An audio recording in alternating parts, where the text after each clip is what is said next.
It's episode number 261 with Jess Ekstrom, the founder of Headbands of Hope.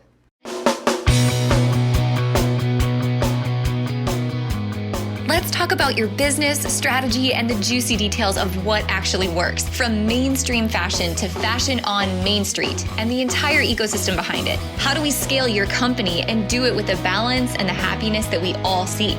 Let's hear from those insiders, experts, and strategists that actually make it happen. I'm your host, Ashley Alderson from the Boutique Hub, and I can't wait to chat.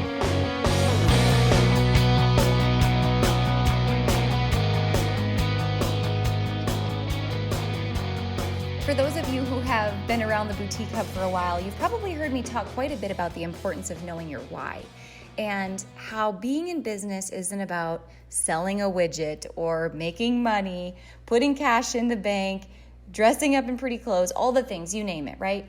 Business is about something so much bigger. It's about a why that sets us on fire. Because if you've been in business for any period of time, you guys, you know the ups and downs that come with it. It is not all rainbows and unicorns. There's great days and there's really hard days. And unless we have something that truly sets our soul on fire to get us through both the highs and the lows of business, it can be hard to keep going. That's why I love today's message so much, because Jess speaks to the heart of why we're in business and how our businesses can serve a greater purpose on this earth. Jess Ekstrom is the founder of Headbands of Hope, and you're going to hear all about that in a minute, and how she donates headbands to children who are going through and battling cancer as she sells each one of her products. She also is the author of Chasing the Bright Side and is a well-known keynote public speaker who inspires women and entrepreneurs all over the world to follow their greatest dreams and to build businesses with purpose. Guys, Jess is truly a visionary, truly a leader, and someone I think you're going to be so motivated and inspired by. I can't wait for you to hear her story and to think deeply about how your business can have an even greater impact in the world around you, especially in a post-pandemic world. Get ready to meet my friend Jess Ekstrom, the founder of Headbands of Hope.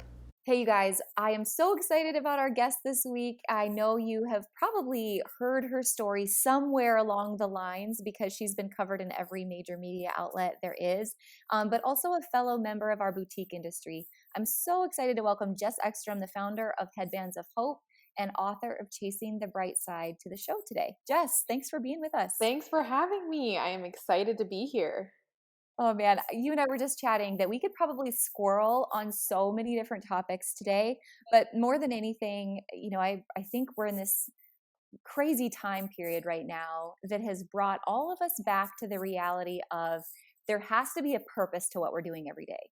Like Totally. We can't wake up every day just to chase selling clothes in a boutique or like selling a product. Like there has to be meaning for us to go through the grind that we're in, and we have to love what we're doing to survive the grind that we're in. And I think that's like the message that you share is so powerful and beautiful. I can't wait for everybody to hear all about it. So let's kind of start at the beginning, if you don't mind. Like I always love the context of how did this journey start and lead you into Headbands of Hope, first of all? Yeah, I mean, it's literally exactly like what you were saying, is that I felt like I was really called to something, which is why I feel like right now, especially, that optimism is the new grit.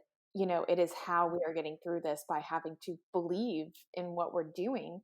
And that's, for me, started literally in the most magical place on earth, in Disney World. I don't know if there's any Disney fans over here, but I was there when I was in college as a intern, and I was a photo pass photographer. Have you ever been to Disney before?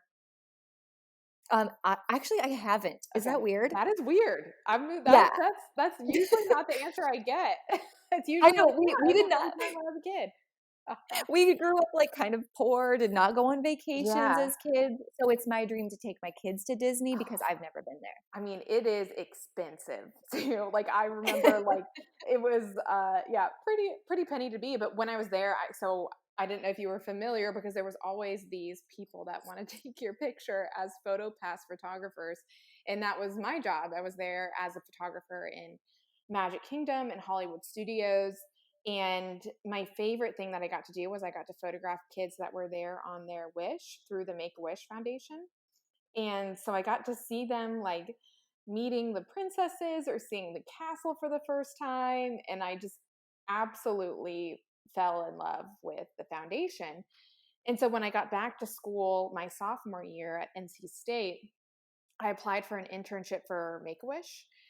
And I wasn't really doing like the most glamorous things at this internship. I was like licking envelopes or cold calling people for donations, and it was like on paper it just seemed so boring or tedious. But I just remember having so much energy when I was there, because it didn't matter, what I was doing, because I just felt so clearly connected to why I was doing it. And every Mhm. single thing I did, I could draw a straight line to helping make a wish come true. And so I started to have this like, you know, 17, 18-year-old revelation, and thought that maybe, our lives and these careers that we choose for ourselves doesn't have to be something where we clock in and clock out and, wait for a paycheck in the mail. It can be Mhm. something where every day when our alarm goes off, we know that it matters that we're there, like that our efforts are building something bigger than us. And it was towards the end of this internship, and I had worked really hard, and they decided they were going to give me a little bit more responsibility to cap off the summer, and they assigned me a wish child. And so I got to be the coordinator for this girl's wish, and her name's Renee, and she wanted to go to Disney World to meet Sleeping Beauty. She was very clear about the terms of that agreement, like Sleeping Beauty or bust. And so I was like working with the parks to make sure that Sleeping Beauty, was going to be there for their meals and meet and greets, and plan this like princess going away party with her and her friends. And everything started to come together. But unfortunately, about a week before she was supposed to go on her wish, her cancer took a bad turn, and they ended up sending her home from the hospital. And they said that she was too sick to go on her wish to Disney World. Mm. And I remember being in the office that day, and seeing and hearing my boss on the phone with the family and all of this unfolding, and just thinking to myself, like, this can't be the story. This this can't be like how it goes.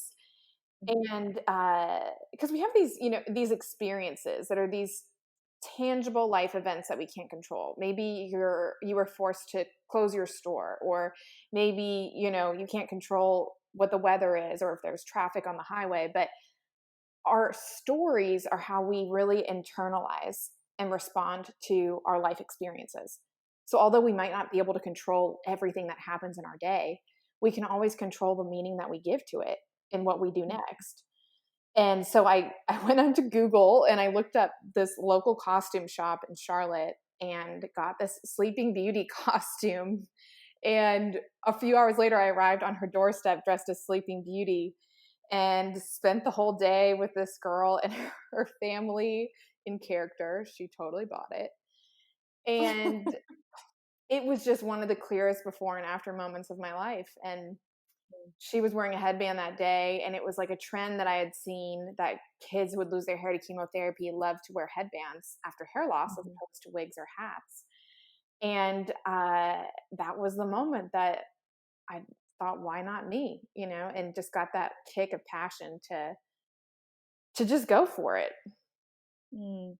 Oh my gosh, I have goosebumps thinking about that. Had you, I mean, just I'm thinking about kids with cancer. Had you been like anyone in your family gone through that, or was that like your first, like it's a real life or death feeling you Yeah. get of, man, this is so much bigger than me. And I feel like cancer, especially, I hate that C word. Yeah. It just changes our entire perspective on life in an instant.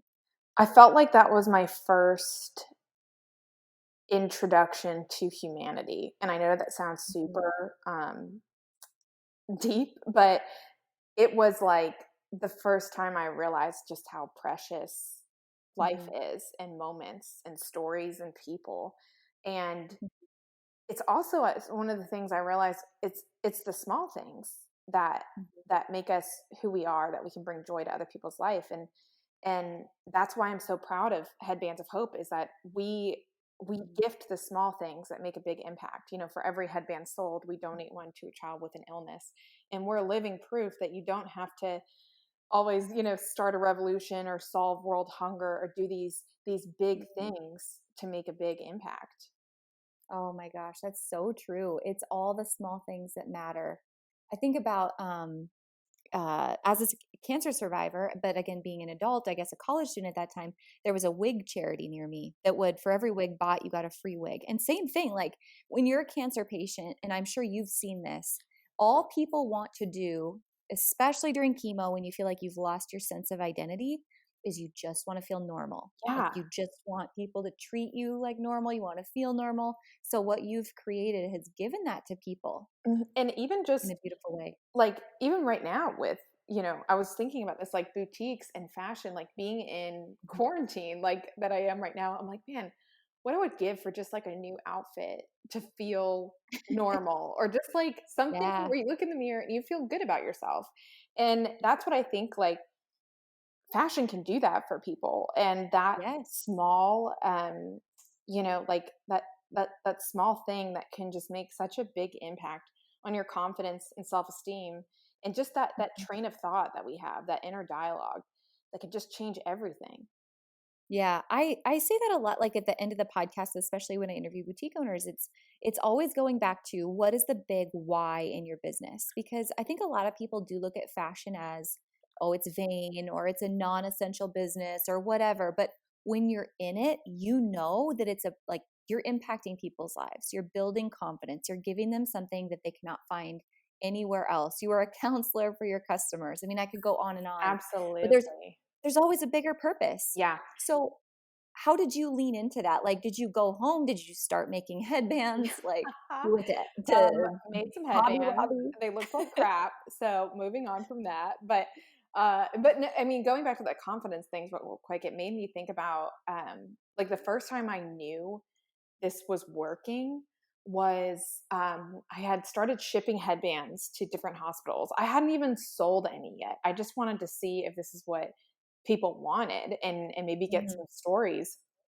And this mom wrote me a letter, and she said that her daughter, was in remission, from cancer, but that she didn't want to go to kindergarten because she thought that everyone would think that she was a boy because her hair hadn't grown back Oh, yet. And then she got her pink flower crown headband at the hospital for her checkup that day. And oh, she got home from the hospital and laid out her backpack and her, like, Hello Kitty school supplies. And she was like, Mom, when does kindergarten start? And aw. that headband, that simple accessory, just gave her that confidence to feel like herself again. And so that was when I knew, like, okay, this has to work. And Mhm. so I was a college student at the time, and I had no idea what I was doing. I couldn't even spell entrepreneur. I was in a communications class, like, had absolutely no clue what to do, but I just started to see, okay, what do I have? What's within my control? And I went to a, first I needed a business plan because I heard that was something you needed. Now I think that's debatable, but I thought I needed I a business totally plan. agree. Yeah. And so I literally went on my school directory, and, like, any professor that was smiling in their photo, I, like, emailed them and asked them for 15 minutes of their time to, like, figure out what a business plan is. And then I needed a logo. And so I went to a graphic design class, and waited for the class to get out, and went in and introduced myself to the teacher. And I said to her, I was like, you know what would be a great idea? Is if for your next class assignment, everyone had to make a Headbands of Hope logo, and I picked the best one. And that was how I got my first Headbands of Hope logo. And then when I needed a website, I met with this computer design student every day for lunch for her to teach me how to do, like, Photoshop and Shopify. And I paid her in Chipotle burritos. And that was how I got my website. So little by little, like, things started to come together, not by focusing on, like, what I didn't have, but just by looking at what was right in front of me. Because Mhm. I think, especially with entrepreneurship, it's so easy to look over the fence and think, like, well, I need investors and I need, more experience. And we all just have to start like with who we are, where we are, and with what we have, and realize that like every expert was once a beginner. Yep. Everyone that we know that is so good at something or so successful once had no idea what they were doing. And that's Hmm. pretty empowering because that means that it could be anyone. So why not you? Oh my gosh, I couldn't agree with that more, especially now, in the midst of like the new world that we're in, I'll call it. It feels like, we lived and died by the weight of other people's expectations of what we should or we shouldn't be doing. But now where everyone is literally on the same level trying to figure out their new normal, like Yeah. this is the time to try the new thing because you can quote unquote fail if that's actually the word you want to use, which, failure is opportunity. Mhm. And who, like, what does it matter? Like Yeah. everyone is on the same page trying to try something new. So what a beautiful way to think about it. And you're absolutely right. Like this is a rabbit hole we could definitely go down of. You don't need a business plan. All you need is a minimum viable product. You just have to prove the concept and then run in that direction and use exactly what you have in your control. Beautiful way that you illustrated that. We all have that same opportunity. What do Yeah. I have? What can I affect right now? And I'm going to lean in that direction. What can I do today? And I think Mhm. that sometimes when we think about like, let's just say winning the Super Bowl, we don't even get the first down because we're like, Mhm. oh, but I have to win the Super Bowl. And so then we don't do the small things that we need to get ourselves there. And so Yeah. just by thinking about like what feels light to me today, and by doing those small things, it Mhm. breaks that seal of fear. Like, when you have a daunting task, like for me, it's cleaning a house. I'm like, I hate cleaning and I'm like kind of a mess sometimes. And so you're like, I can't clean this whole house. But then you Yeah. tell yourself, well, I'm just going to clean the kitchen. And you clean the kitchen and then you realize you're just kind of on a roll. And so you keep going and you clean the bathroom. And all you had to do was just clean the kitchen, but it breaks that seal of fear. So, Mhm. whatever your plan is or whatever you want to do with your business, whether that's start or expand, like what is the small thing that you can do to break that seal of fear and realize that it's not so scary? And I think that a lot of times too, we get caught in the planning, we get Yeah. stuck in the ideation when we get clarity when we engage. And I Mhm. can't say that enough is like I've had so many plans that I've like spreadsheets and color coded and this is my projections for this and blah blah blah. And the minute you start, it changes and you learn something that you would have had no idea, when you were planning. So we get Mhm. plans and we engage. And so sometimes we just have to take that first step. Yeah. So you started selling headbands first direct to consumer. Did you set up a Shopify site or where did you start to sell to consumers first with your headbands? So I first set up a Shopify site and I had two products, two different headbands on there. Um, Before that, it was kind of a long story, but I'll give you a Spark Notes version. I had been working with this manufacturer in Kansas, and she told me that the material that I wanted to use was like a really rare material that she had to buy in bulk to make these headbands, and that it was going to be a really large initial order, and then it would go down over time. And I didn't know anything about product development or sourcing. Like I had no idea. So I'm like, okay, that sounds legit. And she sent me over the invoice for the first round of production, and it was for $10,000. It's like that's about $9,500 more than what I have in my bank account at the time, being a college student. And Mhm. so I started to do some research to try to figure out like how to get that money, and thought like maybe I can try to get an investor or a loan from the bank. My dad is also an entrepreneur, and he had seen my business plan and he wanted to be my first investor. He thought it was a good idea. He didn't want me to be tied to a bank. And it was like the one of the first times that I was like just so excited that he believed in this idea and Mhm. believed in me and shook his hand and set up like a payment plan of how I was going to pay him back. And I ran to the bank. I wired this factory the money, and I never heard from them again. Ah, stop it. I hate these stories. I know. Oh, I'll move on from it, but I just want it. It's an important detail as to how I yes. got started, because then after, long story, we went to court, all this stuff, but ended up not getting the money back because it was already gone. Learned a lot about contracts, deposits, legal system. Anywho, big learning opportunity. But for so long, like, I thought that that meant I wasn't qualified, to be doing this. And we can just be so quick to draw a line from our wounds to our worth, Mhm. those mistakes that we make to who we are as people, when it's just a normal part of the process. When you're playing big, like, things are going to happen, and that's just signs that you're going for it. But it took me a while to realize that.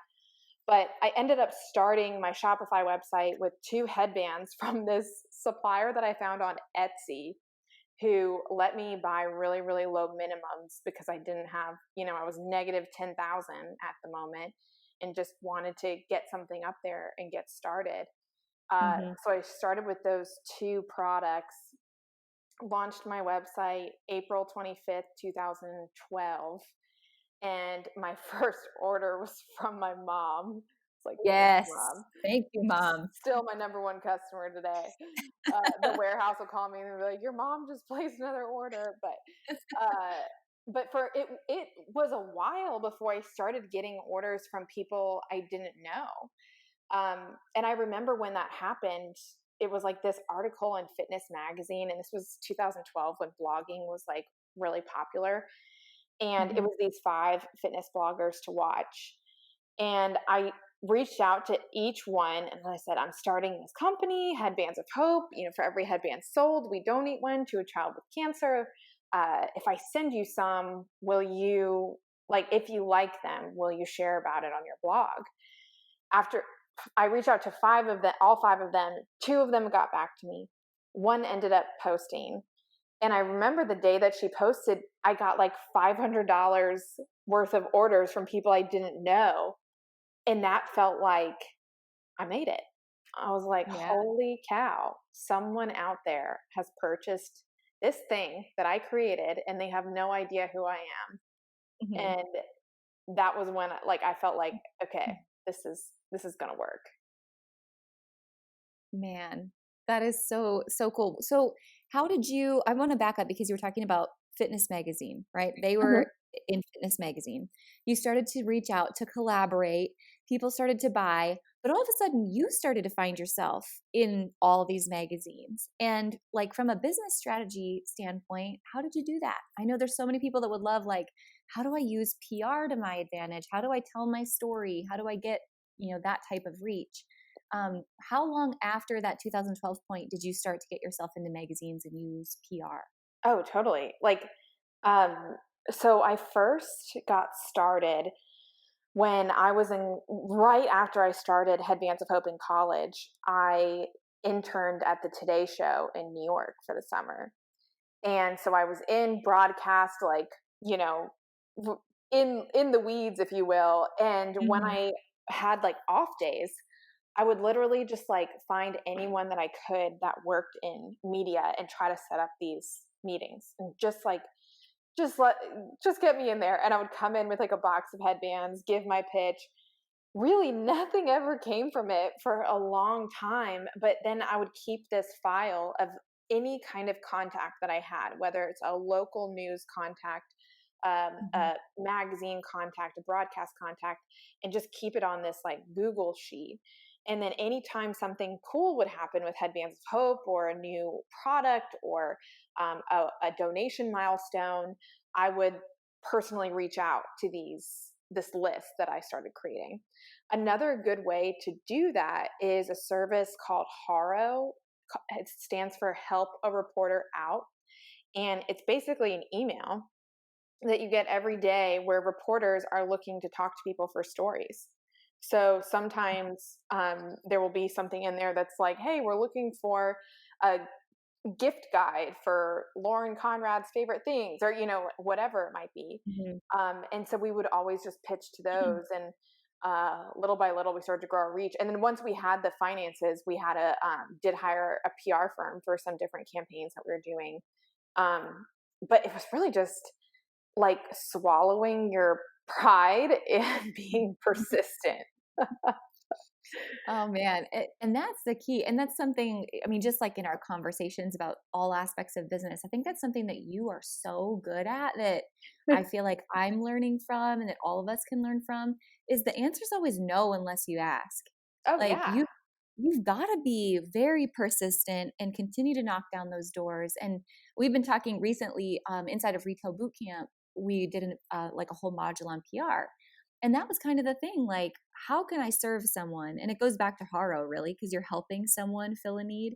But how can I serve them? And then just follow up, follow up, follow up, follow Yeah, up, just like you did totally. with all those press contacts too. And something I like to say is that the aftermath of a no will never be life ruining, but the aftermath Mm. of a yes could be life changing. Oh So my gosh. Say it the, again. Drop the mic. That was so good. the aftermath of a no will never be life ruining, but the aftermath of a yes could be life changing. So when you look at Yeah. the odds, you might as well make the ask. And so, Oh like, my when God. you're faced with those two options, and I Mhm. think one of the important things is to take your ego out of it. Like, this Mm. isn't about you. This isn't like, if someone says no, that doesn't mean that they don't like you, or it. And when you can just separate yourself, like, from you and the product, and I think it makes it easier to look at it from almost like a cost benefit, analysis of like, Mhm. well, what would happen if they said yes? Like, we could get this. Mhm. If they said no, we're still fine. So definitely shoot your shot. Oh man, that needs to go on a quote card. That's so Oh, good. good. I'm glad. I think it's like, sometimes when you just spell it out, it makes it, Mhm. the scary things seem really Yeah. simple. Yeah, absolutely. Do you feel like, I just think about the world that we live in today and how much more today people are interested in brands with story and things that are made in America and things that have a positive, uplifting message. Like, you're not just another number, you're not just another apparel company or accessory company. Like, there's purpose. And the same is possible for boutique owners too, really. Like, they have to have a great story or mission behind what they're doing. How do you, I mean, like, clearly you have an amazing story and an amazing why behind your brand. How do you think others that are listening can find like their own meaningful story Mhm. that is around their brand, that's going to help them land more press or become more memorable, or it's going to help consumers become more attracted to them because they feel like they're impacting the greater good? I would focus on one thing. Like, what is that one impact that you want to have? Is it going to be Mhm. from where your products are made? Is it going to be from where some of the money goes? Is it going to be from where, like, a one for one model where inventory is donated? Is it going to be from the kind of people that you hire? Are you giving opportunity? Mhm. Is it going to be from things that you can do for your community, at a local level with your store? And what is that one thing that you guys want to do? And then stick to that. And then if you can have, every month at Headbands of Hope, we have our KPI meetings where we can look at all these different areas of our business: email, social, sales, wholesale, what's working, what's not. But then always have a impact, um, measurable impact number. So is it how many headbands you donated this month, or whatever, how many dollars, or how many people you helped? And that is great morale for the business. But then it Mhm. also keeps like that why in sight. And Mhm. the reason why I say one thing is because I think that sometimes, and I'm so guilty of this, of like being like, oh my gosh, what's the fish in Finding Nemo? Dory, where she's like Mhm. chasing shiny things, and you want to do everything. But then by trying to do everything, you end up really doing nothing. Mhm. And for a while, I was like, oh, we can have headbands for breast cancer. We can do headbands for these people and this and that. And then it just starts to get blurry that you end up not really making a dent in anything. So there are so many different ways to make an impact in your business. And notice I say business because you don't have to be a nonprofit in order to make a difference. And I'm a Yeah. really big advocate, if you will, of not having to choose between making a living and making a difference. I think that for so long, we felt like that had to be a choice, in our life of Mhm. either we work for the man and we have a stable, life, or we sacrifice all of that and do something good. And I don't Yeah. think that it has to be like that anymore, especially, when you're in consumer products and especially with boutiques and brands, like you can find a lane that does both. I was just interviewing not too long ago Ezra Firestone on this podcast, and Oh, he's one of yeah. my favorite e-commerce experts in the world. And I love his tagline: "It's serve the world unselfishly and profit." And he talks about how, I mean, really, it just goes back to the analogy of like you said, you don't have to be a nonprofit to do great things. Like you can build a great business that makes money, that sells lots of things, it has profit, but at the same time, then you can serve a greater purpose. You can serve your why, you can serve your mission, you can donate that profit, but it's okay for you to have a successful business at the same time, right? Right. I think that just really illustrates your point of like you can have both and make a great Yeah. impact in the world. And I think it goes back to the question of who do you serve? And that can be your why. And when you can connect what you're doing with why you're doing it, it becomes instead of a job, it becomes a service. Mm-hmm. Starbucks at their annual meeting, they like line their back wall with 1,000 grande Starbucks coffee cups, and on each one they wrote a moment that could happen at Starbucks. Whether it's a student studying for their exam, or couple on a first date, or someone going into a job interview, because they wanted to remind their top executives, leaders around the world, of the people behind each cup of coffee that they serve. And so how can you do that, at a level for your business that works for you? How can you put service first? What's important to your community? One of the things that we do at Headbands of Hope with our stores is that we let our stores pick the hospital that they want their donation to go to. So if a boutique in Tampa, places an order with us for 100 headbands, then they can donate 100 headbands to, Children's Hospital in Tampa. And so that Mm. way they can have that like on a localized level and serve the people in their community, and we want to help them do that. I love that. How did you, speaking of boutiques, from a strategy standpoint, how did you branch from going direct to consumer into wholesale? Because obviously you serve the world on such a much larger platform when you're partnering with boutiques to do it. Mhm. What was that transition like for you? Wasn't smooth, let me tell you that. um, Literally, I remember the first store that I ever got was this boutique called Clothes Hound in Raleigh, North Carolina. And I went in there with a box of headbands. Like I didn't know what a trade show was. I didn't know what a line book, catalog, none of it. And I had a box of headbands and went in, asked for the manager, told them, what I did, what I was selling, and would they be interested. And she's like, cool, like what are your minimums? I'm like, what are minimums? I have no idea. And she was so kind to like talk me through it and tell me how things work. She's like, so do you have a display? I'm like, clearly not.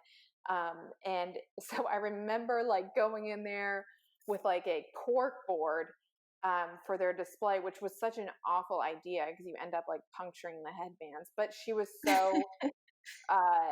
she just gave me so much grace and taught me so many things that first store. Hmm. And she gave me the confidence to then be like, okay, I'm going to go sign up for Atlanta Apparel, or I'm going to go into other stores and have a printed catalog that I'm going to hand them. So the first big move we did was going to Atlanta Apparel. And I, again, had no idea what I was doing. I forgot tablecloths. I had this like banner that I, printed. I was just all over the place. And it was actually kind of a funny story. The booth beside me, this girl was like standing on the table, hanging her banner, and then the table like folded and she fell. And I ended up like going up and like catching her, like a real like meet cute situation in a movie. And she's now our wholesale director at Headbands Oh, Apparel, like 7 years later. So we laugh about oh. that like first trade show experience. I laugh. I feel like those first trade shows, you Oh, don't know what to expect.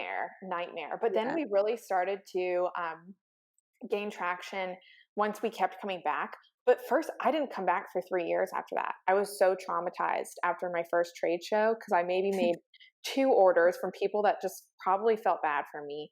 I hired my sister to come, and she doesn't know anything about headbands. And like, it was just literally awful that I like ran away with like my tail in between my legs. Like, I'm never doing this again. And then I decided to go back and kind of knew the game plan a little bit. And I remember one thing I did was I didn't have, instead of printing catalogs, I got these flash drives, custom flash drives printed on Vistaprint with like our logo on it. And then in the flash drive was our catalog, a donation video, like a video from me about why I started this, and like an order form. And those flash drives like made people stop and talk to me because it was different. And so I kept doing that. And then people, I kept trying to figure out ways that we could also be different. And so then we started partnering with the show, and hosted braid bars at the main floor where you would get your hair braided and you'd get a headband. And of course, while you're sitting there getting your hair braided, I'm giving you my elevator pitch and telling you to come to our booth.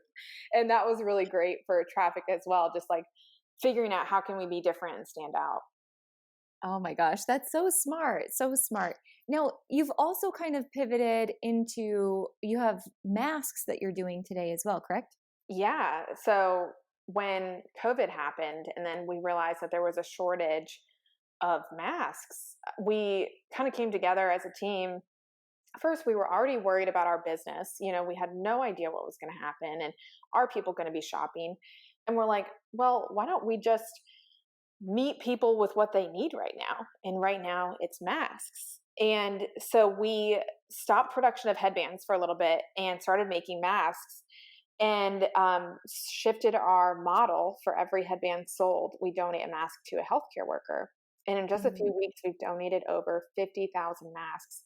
And we sold out of our tube turbans, which are these like almost like bandana like headbands that are really great for facial coverage.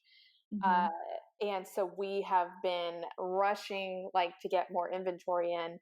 But those pivots were really great to be able to, I keep saying this, but meet people where they are. And I think that that's so important to Mhm. do as a business. And I think being a small business is helpful in that because you're so agile and easy to pivot. Like, it's way easier to turn around, you know, a speedboat than a cruise ship. And so like for us to be able to really be quick on our feet, is some of the benefits of being a small business that I think sometimes we forget about.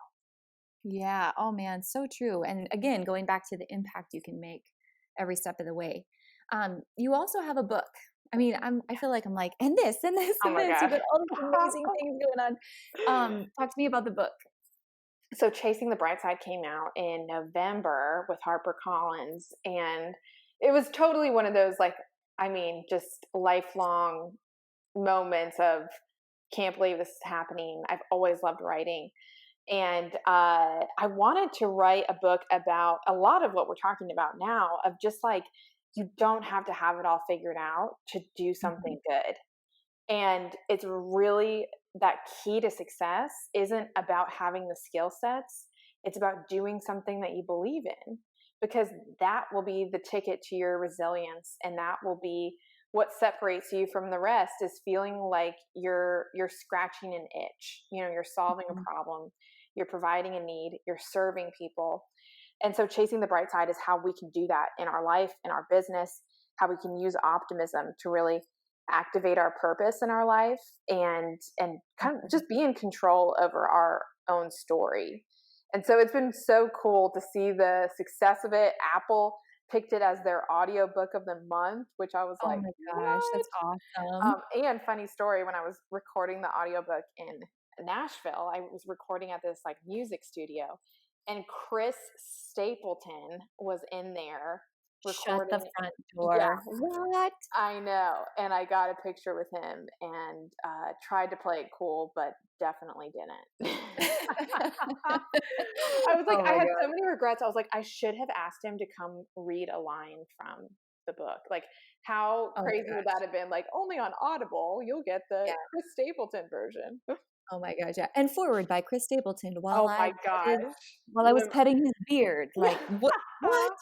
Literally, so many regrets. I panicked. I'll admit it. I totally get it.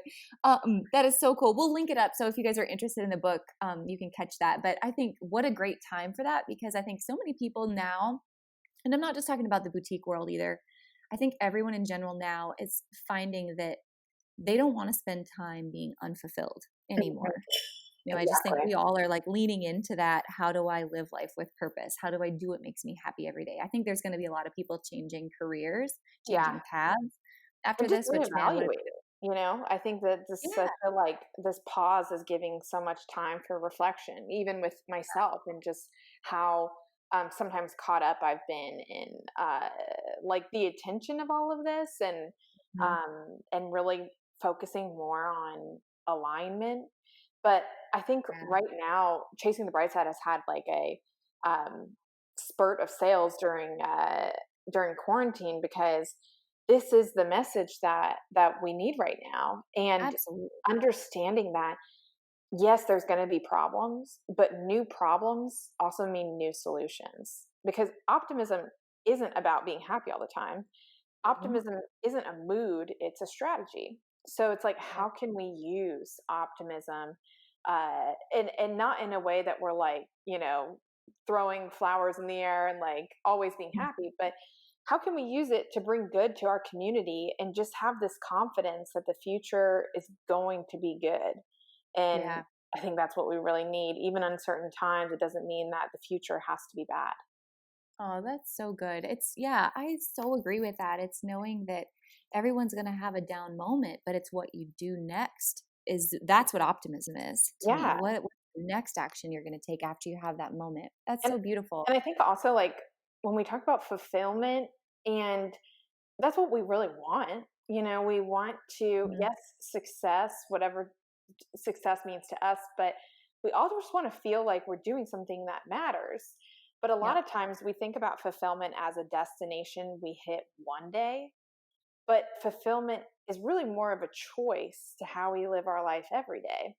And so Mhm. instead of thinking of like, oh, once I can get open up this new location, or once I can get this event off the ground, or once I can, build this expansion, or get this amount of staff or revenue, or whatever it is that we're kind of like gripping as that outcome. And instead think of like every day as a chance to live that out. It Mhm. makes the process just more enjoyable. And I think that when we're having fun, we also like end up just doing more. Yeah, so true. So true. Man, Jess, thank you so much for spending time together today. I know you also like not only have the book, not only have these brands, but also had a virtual event as well. I Yes. we better talk about that as well. Talk to me about your tiptoe into the water of event planning.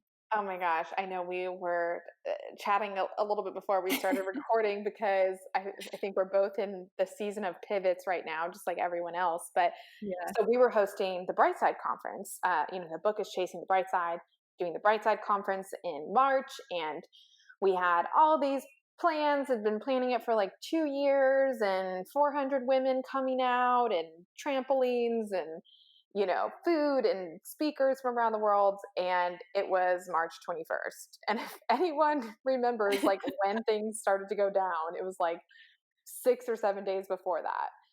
Yeah. So we ended up having to cancel, and just in this knee-jerk reaction, we felt like, okay, if we're going to email 400 people that we're canceling this event, we also need to have the pivot. So we're like, okay, we'll make it virtual. Mm-hmm. And didn't know how we were going to do that, but that's what we're doing. And so we ended up releasing our virtual summit and made it pre-recorded so people can still sign up and watch the speakers. Brightsideconference.com if you want to take a look. We have the co-founder of Netflix speaking there. We were able to really expand our speaker lineup because we're not asking them to like fly across the country. We're asking them to Mm-hmm. flip on their computer for a few minutes and drop some knowledge. And so we were supposed to, again, have like 350, 400 people show up to the in-person conference. And we've now had over 3,000 people register for the virtual conference. So Oh, it has been an awesome turn of events, where I really feel like this message of optimism, which is the theme of the conference, can be a much wider spread than what we could have done at a localized level. mhm. So it's been that's one thing that I've learned throughout all this is just like commit to the pivot. Whatever it is that Yeah. you're doing, whatever shifts that you have to make, just go all in with it, because living in limbo, doesn't work. Whether you're like one foot in your in-person event, one foot in a virtual event, or whatever it is that you're doing, just decide, and whatever you decide, that is the right choice. Like, and just Mm. go forward with it. Yeah. Man, new doors, new opportunities. Yeah, new problems, new solutions. Exactly. I love it. So oh man, boutique summit, moving on up. Yeah, We're changing I the know. whole I'm thing. excited to hear what you guys are going to do for sure. Oh man. Well, let's do this lightning round. We've got a couple of minutes left. I always ask like some fun questions at Let's the do end. it. Favorite podcast? Oh, Armchair Expert with Zach Shepard. Oh my gosh, it's such a good one. So Um, honest. I love him. Love the marriage, all the things. Me too. Favorite book? Oh, one that's probably had the most impact, Start With Why, Simon Sinek. He's so good, so deep, So deep. uh, so deep. Favorite trend at the moment? Ooh, virtual.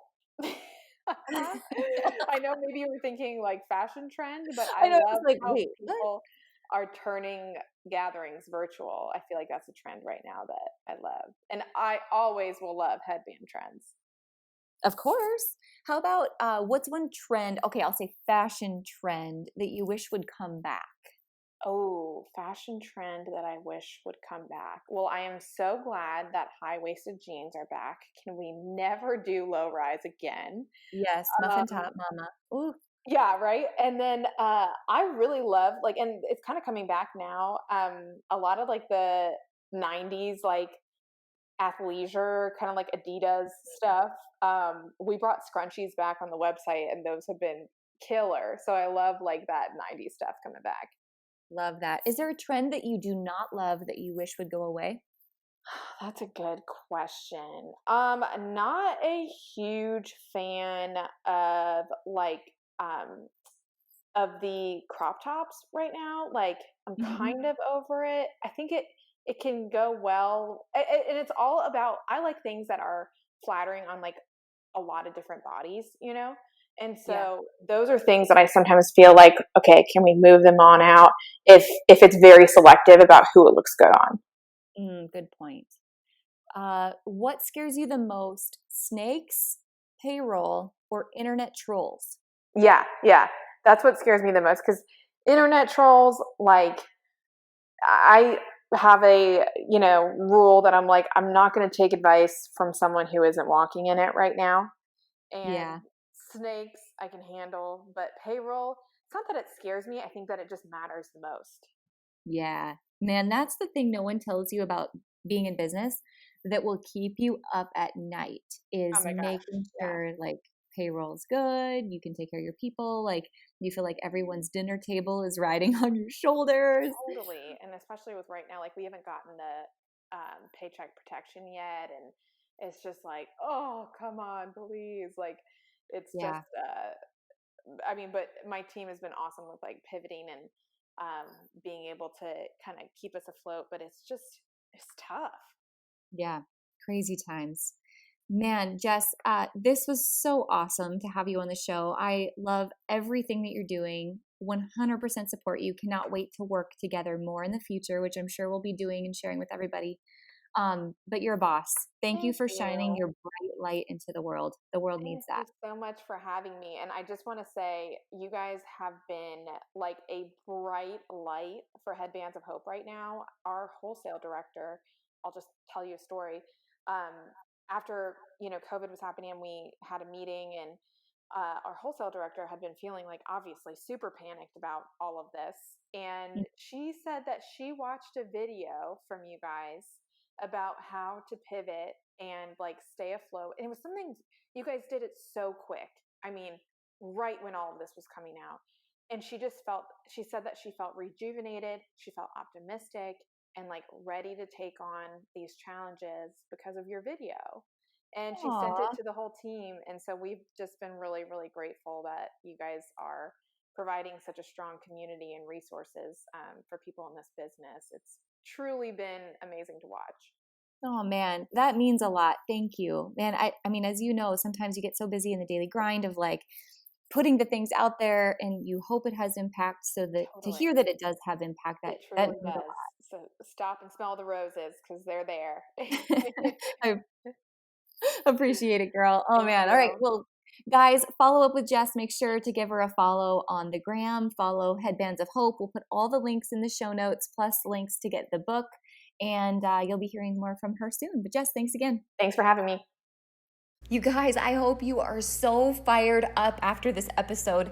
I know that every single one of us collectively can have such a greater impact on the world around us when we are in business for the right reasons and we're pulling in the same direction.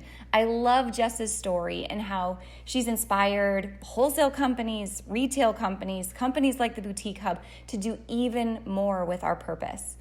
Now, something else I'm really excited to tell you is that my friend Jess is also going to be speaking at the 2020 Virtual Summit. Now, if you haven't heard about the Virtual Summit yet, it's all new because of the pandemic and our opportunity, I'll call it, to not host the 2020 Boutique Summit in person. We went virtual. And my friend Jess gave us some tips on how to do that along the way after hosting her own virtual conference. So what better person for you to hear from in the flesh online is our friend Jess Ekstrom. If you want more details on the 2020 Virtual Summit, how to grab a ticket and watch from the comfort of your couch while wearing your sweatpants, check out the show notes. I've got all the details down below. You'll hear more about Jess's presentation and the 30 plus industry experts that we're bringing together just for you guys. I cannot wait to see you there.